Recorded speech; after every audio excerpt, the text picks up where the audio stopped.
Mesdames et messieurs, bonsoir et bienvenue au journal. Vous êtes sur Spectrum Télévision. À la une de l'actualité de ce mercredi 21 avril 2021, santé, lutte contre le coronavirus. Le Premier ministre et ses collaborateurs se sont fait vacciner ce jour à l'immeuble Étoile.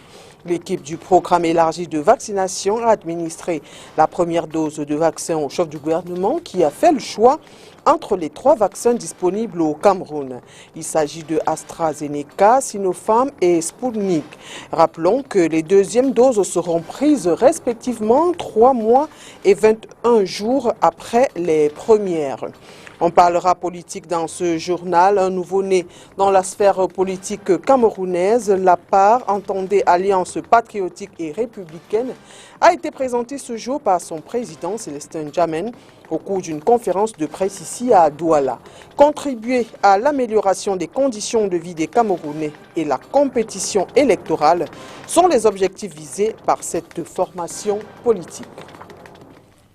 Mesdames et messieurs, une fois de plus, bonsoir. C'est une édition bilingue et nous démarrons en langue anglaise avec Catherine Koné. Good evening.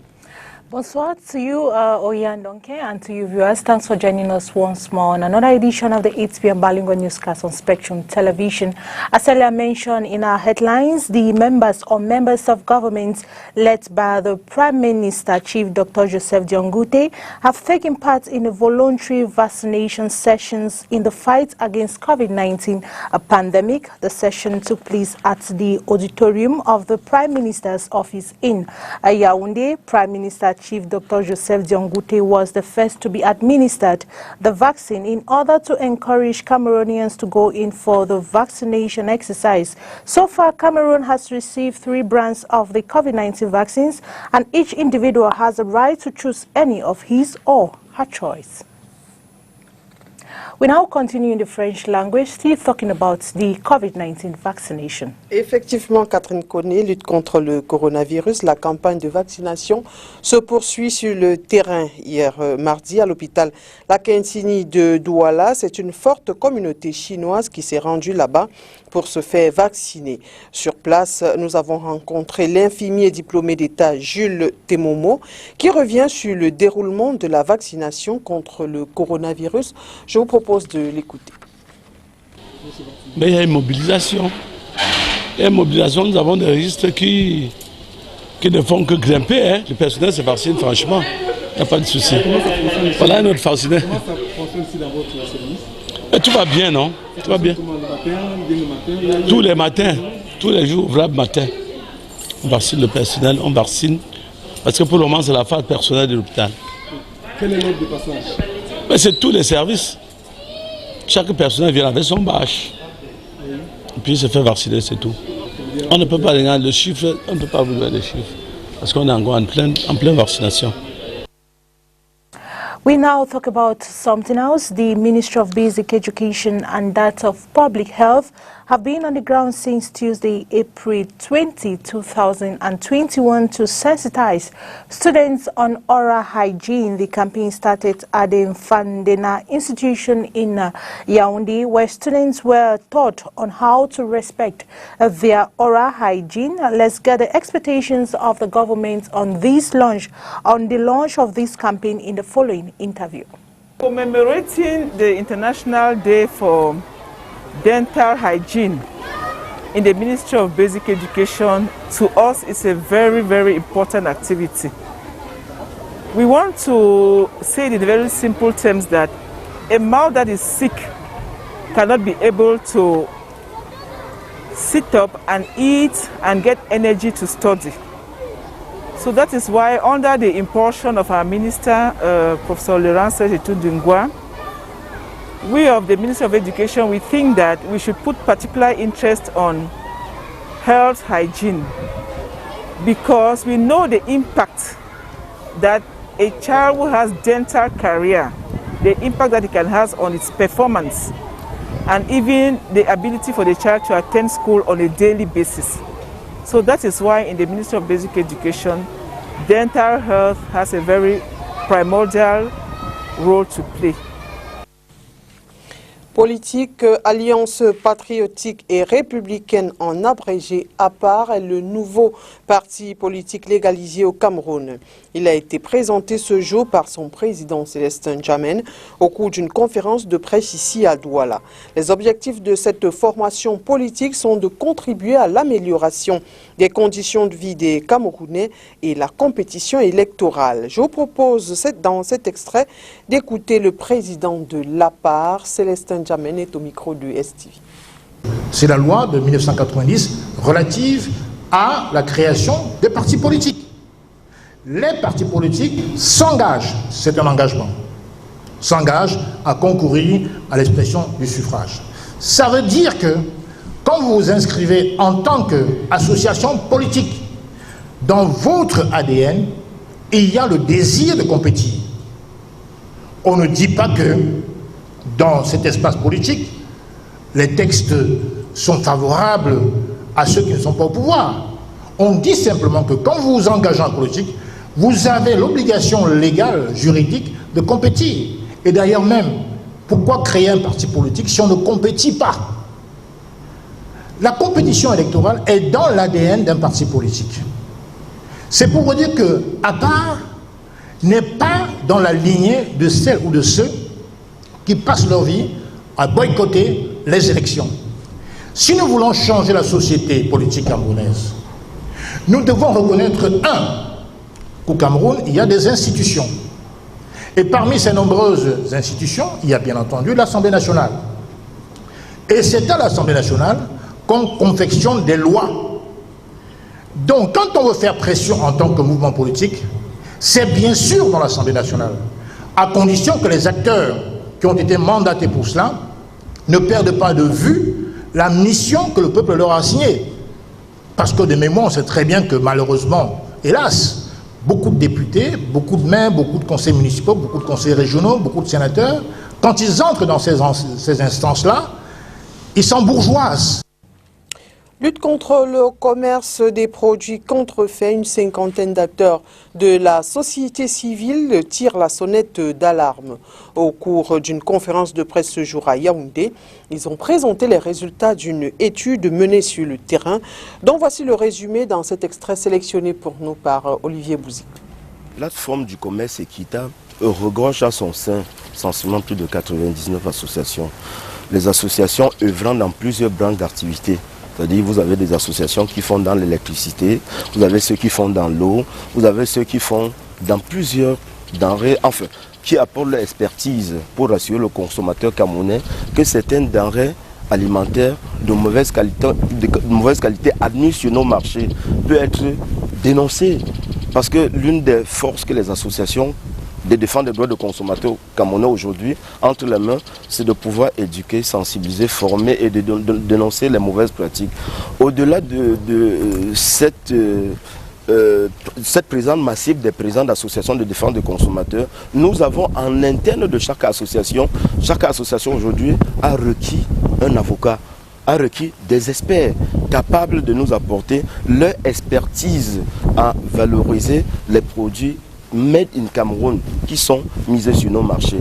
Donc le principe de la restitution du rapport d'analyse faite par la plateforme du commerce équitable était de rassurer davantage le consommateur et qu'ensemble on prend à bas le corps le combat que nous avons pris, la résolution de nos versets là-dessus. Nous sommes en négociation avec l'ANACON, avec le Centre Pasteur, pour voir dans quelle mesure renforcer les liens de collaboration pour qu'ils puissent nous permettre d'échantillonner certains produits que nous allons saisir sur le marché, ensemble avec les avocats et les huissiers, dans le but de rassurer le consommateur camerounais que ce qui doit désormais acheter dans nos rayons, dans les marchés, dans les boutiques, les supermarchés ne sont pas, non pas nocifs à sa santé. Donc c'est de ça qu'il est question aujourd'hui. And our traders at the New Daido markets have blamed the recent price hike of basic commodities on the inability of the government to fix the prices of goods. Once more, Oni Ladonet report. As days go by, Basic commodities experience a price hike in the Cameroonian market. At Marché New Daido in the Douala 1 municipality, the price of rice has skyrocketed, making it difficult for households to consume these goods. Rice. Before you could buy 4 cups and everyone would eat, but now you are forced to buy up to 7 cups. And you can eat it only once. Before you buy 4 cups and eat morning, afternoon, evening. But now, 7 cups would even be sufficient. You cannot even share with a neighbor. Retailers are not spared from this situation, as sales have drastically dropped. We sold well, but now things are difficult. In a week, we can sell 5 bags of rice, but before, we sold 10 or more bags of rice. The laxity of government to fix a unanimous price and the increase in taxes are the reasons advanced by these traders for the increase. Quand on se rapproche auprès des fournisseurs, ils nous font comprendre que non, la douane a augmenté. When we ask distributors, they make us understand that taxes have increased. Today they tell us taxes increased. Tomorrow they tell you people have stopped rice in their warehouses. They create shortage so as to increase the price. And we don't understand how the government is aware of all this, but does nothing. The price of rice is supposed to be unanimous, but it's not so. Sometimes you find yourself buying rice which costs 18,000 francs at 22,000 francs.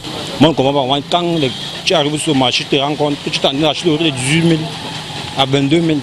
Rice is not the only goods experiencing an increase, as the price of goods like plantains, tomatoes, oil has escalated.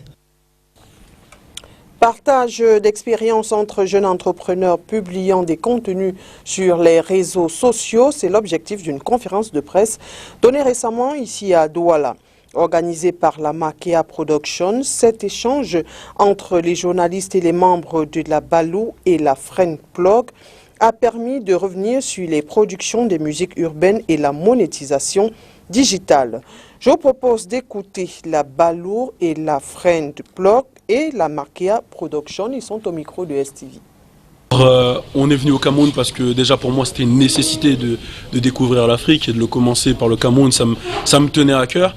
On est ici pour, comme on l'a dit tout à l'heure, rencontrer justement les artistes d'ici, pouvoir partager un moment avec eux qui nous partagent leur expérience, découvrir la culture camerounaise, partager au maximum aux gens qui nous suivent sur nos médias.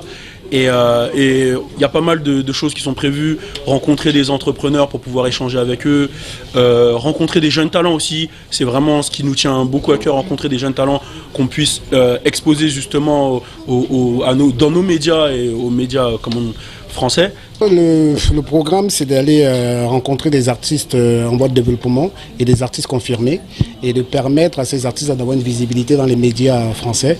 J'ai travaillé pendant presque 18 ans à la radio Génération. Il fallait absolument que cette radio-là vienne au Cameroun pour filmer et enregistrer une émission pour pouvoir diffuser et permettre, comme je dis toujours, le futur de la musique urbaine se trouve en Afrique. Et je crois, c'est pas un slogan, c'est une vérité. Et je voulais montrer, parce que quand j'ai des débats avec des gens à Paris, quand je leur ai dit qu'il y a des vrais talents en Afrique, ils ont du mal à croire qu'il y a des vrais talents. Donc je pense que c'est l'occasion maintenant pour eux de découvrir ces talents-là par le biais de l'émission qu'on va faire demain. Toujours en culture, du nouveau dans les librairies. L'ombre d'une lumière éclosive, c'est le titre du nouvel ouvrage commis par Alice Bébé Coco. Paru aux éditions de Midi, le livre relate la douloureuse expérience vécue sur le plan marital par l'auteur. Makedali Djinyoto. L'ombre d'une lumière éclosive, c'est le titre de l'ouvrage que vient de commettre Alice Bébé Coco. Un livre qui retrace une douloureuse expérience qu'elle a vécue sur le plan marital. L'idée du livre est tout simplement née à cause de tout ce que je vivais dans le mariage dans lequel j'étais. J'écrivais tout simplement tout ce que je ressentais. J'étais très mal. Pour ne pas pleurer, pour ne pas ajouter davantage de blessures entre mes enfants, je préférais écrire. J'avais intitulé mes lettres, lettres à Dieu. J'écrivais tout simplement tout ce que je vivais. Et bien c'est de là qu'est sorti ce témoignage que vous pouvez avoir entre vos mains aujourd'hui. De par son expérience, l'auteur recommande de faire attention au choix de son partenaire. L'ouvrage concerne surtout le choix de conjoint. Comme je le disais tantôt, le choix d'un mauvais conjoint peut vous amener, et même à perdre la foi. Parce que vous vous sentez tellement mal que bon voilà, vous allez tout remettre en cause et puis vous n'avez même plus goût à la vie, quoi. Donc le bon choix de mariage, de conjoint, je veux dire, c'est quelque chose qu'il faut prendre vraiment au sérieux. L'ombre d'une lumière éclosive, parue aux éditions de Midi, a été présentée et dédicacée à Douala le 17 avril 2021. De vous mettre un couteau derrière le dos. Germaine Aïdjo repose désormais aux côtés de son époux Amadou Aïdjo au cimetière de Yoff. C'est à Dakar au Sénégal. L'ex-première dame du Cameroun est décédée dans la nuit du 19 au 20 avril dernier des suites de maladie. Elle a été inhumée ce jour selon la tradition musulmane. Germaine Aïdjo, rappelons-le, s'est exilée au Sénégal il y a quelques 3 décennies. On le sait, le combat de l'ex-première dame a toujours été le rapatriement des restes de son époux au Cameroun. Nous poursuivons malheureusement dans la page nécrologique avec vous, Catherine Koné. Definitely, Oriane. We continue in a sad page. Honorable Emilia Lifaka has passed on 3 days after celebrating her birthday in Boya, southwest region of Cameroon. The parliamentarian lost her life on Tuesday en route to a hospital after a malaise. Onila Donet report. Honorable Monjowa Emilia Lifaka, Vice President of Cameroon's National Assembly, is no more. The Member of Parliament is reported to have given up the ghost on Tuesday, April 20th in Boya, on the way to the hospital after a malaise. Honorable Emilia Lifaka is a native from Bojongo, a village in the outskirts of Boya, southwest region of Cameroon. Born on April 11, 1959, she obtained her degree in the UK and the United States in Secretarial Work and Business Studies and in Administrative Management. She became a member of the National Assembly of Fako West in 2002 and maintained the position till death. The 2007 twin elections earned Honorable Lifaka the position of Deputy Leader of the CPDM group at the National Assembly. In 2009, this political figure was elected Deputy Speaker of the National Assembly. The Honorable took up several community service posts like being a member of the Executive Committee of Good Governance of the National Assembly, a member of the National Commission of Human Rights and Freedom. 2017 witnessed her election as the chairperson of the Executive Committee of the Commonwealth Parliamentarian Association. Out of the political sphere, Honorable Emilia Lifaka took interest in women empowerment as well as the girl child. She is the holder of 3 national distinctions: the Knight of the Cameroon National Order of Merit, Officer of the Cameroon National Order of Merit, and the Knight of the National Order of Valor. Pour les pays de la sous-région, le décès de celui qui se faisait appeler depuis peu maréchal du Tchad pourrait causer une accentuation des mouvements de déstabilisation de la sous-région avec des poussées de mouvements terroristes. Plusieurs experts craignent déjà des impacts dans la stabilisation de la région du Sahel dans son ensemble. Mireille Sapsi. Des remous politiques internes conjugués à d'autres facteurs politiques dans les pays voisins pourraient accentuer les pressions sur le terrain du terrorisme après le décès du président tchadien Idriss Déby, notamment dans la bande sahélienne et en Afrique occidentale soudano-sahélienne, qui comprend plusieurs pays de l'Union économique et monétaire ouest-africaine. Craignent certains experts une position qui se justifie vu le rôle prépondérant joué par le Tchad dans la lutte contre le terrorisme. Avec son implication aux côtés de partenaires occidentaux comme la France ou dans le G5 Sahel, le Tchad de Déby jouait en effet un rôle de tampon entre l'Afrique occidentale et les vagues de déstabilisation en provenance notamment de Libye depuis la chute du colonel Kadhafi. Avec la disparition du président Déby, qu'est-ce que le G5 Sahel va devenir? On a vu le G5 Sahel peiner, même avec la présence occidentale, sur le plan technologique, sur le plan technique, sur le plan logistique, ainsi de suite.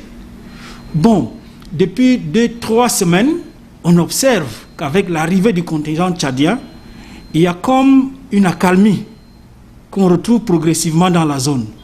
Mais le départ brutal du président tchadien, on ne sait pas vers quoi nous allons avec le G5 Sahel. Toutefois, outre Déby, plusieurs dirigeants de la sous-région, notamment le président togolais Faure Gnassingbé, se sont impliqués davantage dans la lutte contre les poussées terroristes. Une question stratégique majeure qui était notamment à l'agenda de sa rencontre avec le chef d'État français Emmanuel Macron. Cependant, c'est avec plus d'assurance qu'est évoqué le cas des frontières camerounaises. En ce qui concerne le territoire du Cameroun, le territoire camerounais, il n'y a pas de raison d'éprouver une quelconque crainte. Parce que nous avons une capacité opérationnelle largement supérieure à celle de ces gens-là. Il faut qu'ils le comprennent. Mais par contre, ce qu'il faut redouter, c'est les effets de ce mouvement armé sur le territoire centrafricain. Parce que nos amis centrafricains sont en train de récupérer progressivement l'intégrité territoriale. Et la récupération de l'intégrité territoriale centrafricaine ne signifie pas qu'il y a déjà une effectivité d'un système de force fiable. Il est pour une catégorie d'experts venus pour l'Afrique le moment de se poser de vraies questions, en plus de la question de sécurité. Et à l'accès au pouvoir, la sortie du pouvoir, se maintenir au pouvoir, gérer le pouvoir, faire fonctionner le pouvoir. Autant d'étapes qui ne peuvent se faire qu'avec le peuple dans un contexte de démocratie, dans un cadre institutionnel défini, dans un contexte de paix. And now, humanitarian aid for refugees in Turkey is scarce during this Islamic holy month of Ramadan, usually abundant in past years. More than a year of pandemic lockdowns in Turkey have hindered charity giving. More with the VOA. Muslims around the world were prepared for social distancing during Ramadan prayers this year. But in Turkey, many refugees were unprepared for the economic fallout of more than a year of pandemic lockdowns. Donors usually give liberally during the Islamic holy month, but some activists say donations have fallen by as much as 90%. Last year, business people were sending extra support for refugees because of the pandemic, but this year, when we called the same people, they said they had a terrible year economically. Turkey hosts 3.6 million Syrian refugees, more than any other country in the world. But crushing poverty has driven many to flee Turkey for Europe over the years. Last year, Mohammed El Awas and his family attempted to cross into Europe, but they were turned back as the coronavirus lockdowns began. He tried again this year alone, but suffered an injury in a Greek forest and then was deported. I spent a lot of money to go, but then I was forced to come back, broke. There is no work here, nothing to do. It is terrible. Since then, the family has relied on rapidly dwindling humanitarian aid as the children languish, unable even to enroll in an online school. Marwa, Mohammed's wife, says the journey to Europe remains the only path she can see forward, despite increasing danger.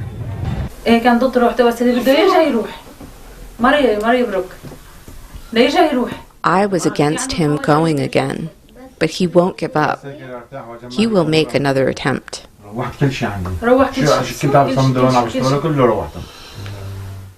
The number of refugee deaths at sea has increased by 61% this year, following 5 years of declining numbers.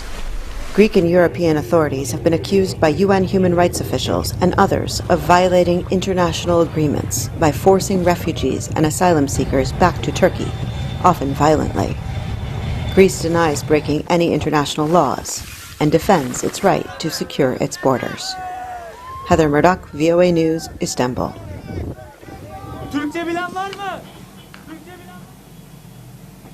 And that's it for the 8 p.m. bilingual newscast on Spectrum Television. Ladies and gentlemen, thanks for watching and see you tomorrow. Good night, Auria. Bonne soirée, Catherine Koné. Mesdames et messieurs, bonne soirée. Merci à vous d'avoir été des nôtres. Et bonne suite des programmes sur Spectrum Télévision.